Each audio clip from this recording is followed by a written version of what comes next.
Bonjour à tous, alors dans cette vidéo nous allons parler de représentation graphique d'une suite numérique et on va le faire à travers un exemple. On a ici la suite UN est égale à 2n plus 1. Alors comment représenter cette suite numérique graphiquement? Alors la première chose à faire, c'est peut-être de calculer les premiers termes de la suite, donc calculer U0, U1, U2, U3 par exemple.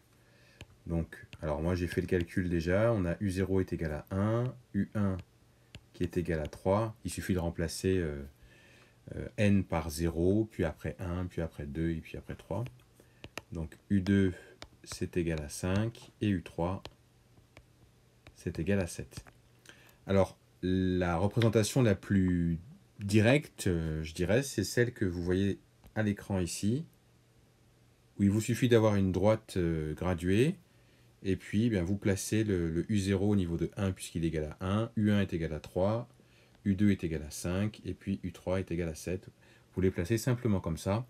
Donc ça, c'est la première manière de représenter graphiquement une suite numérique. C'est donc de placer les réels d'abscisse U0, U1, U2, U3. Autre possibilité, c'est d'utiliser un repère. Et donc là, vous en avez un exemple à l'écran. Alors, en quoi il sera différent par rapport au précédent? C'est qu'en fait, vous allez construire les points qui auront pour coordonnées n, un.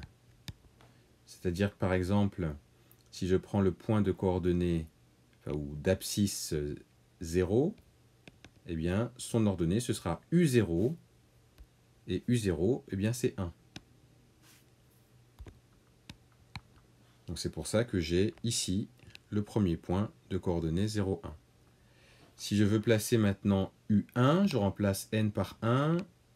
Là, je remplace n par 1 aussi, donc ça me fera 1 et puis U1. Mais U1, ça fait 3. Donc, le deuxième point, ce sera 1, 3. C'est ce que vous voyez juste ici. Et puis pareil pour U2, je remplace n par 2, et U2, ça fait 5, donc j'ai 2 et 5, et puis ainsi de suite pour U3 aussi. Donc ça, c'est la deuxième possibilité pour représenter graphiquement votre suite numérique, c'est que vous construisez les points de coordonnées n, un. Vous pouvez même faire un tableau de valeurs, un petit peu comme pour les fonctions, il n'y a pas de souci.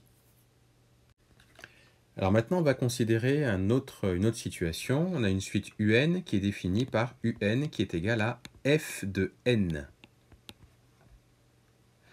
On va prendre un exemple. On va dire qu'on va considérer la fonction f de x qui va être égale à racine carrée de x. Alors dans ces cas-là, comment déterminer un? Par exemple, si je veux avoir u1, qu'est-ce qu'il faut que je fasse? Bien, u1, ça veut dire que j'ai remplacé mon n par 1. Donc si je le remplace ici par 1, il faut que je le remplace ici par 1. Donc je vais calculer f de 1. Et f de 1, c'est racine carrée de 1, c'est-à-dire 1. Alors on va faire la même chose, mais pour trouver U2. U2, c'est égal à f de 2. J'ai remplacé mon n par 2. Et donc, f de 2, c'est égal, je remplace mon x par 2 pour le coup après. Donc ça fait racine de 2. Et bon, ça, c'est pas un nombre décimal, donc on va le laisser tel quel. Alors ensuite, je vais juste vous montrer à quoi ça ressemble sur un graphique. Alors on va rapetisser ça et agrandir ça. Alors qu'est-ce que vous voyez ici? Eh bien tout d'abord, comme on a remplacé notre n par 1, on a ici la représentation graphique de la fonction racine carrée de x. Eh bien, quand vous remplacez n par 1, eh bien, vous avez après l'image de 1, c'est-à-dire f de 1, et f de 1, ça va vous donner u1. Donc c'est pour ça qu'ici, vous voyez, il y a marqué u1.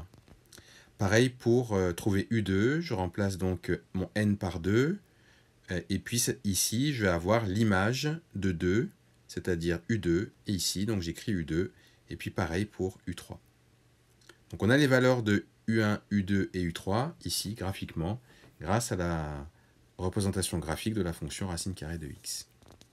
Donc voilà ces manières de représenter graphiquement une suite numérique, que ce soit par une droite numérique ou par un repère du plan, ou alors quand on a une UN qui est égale à f de n, en utilisant la représentation graphique de la fonction f.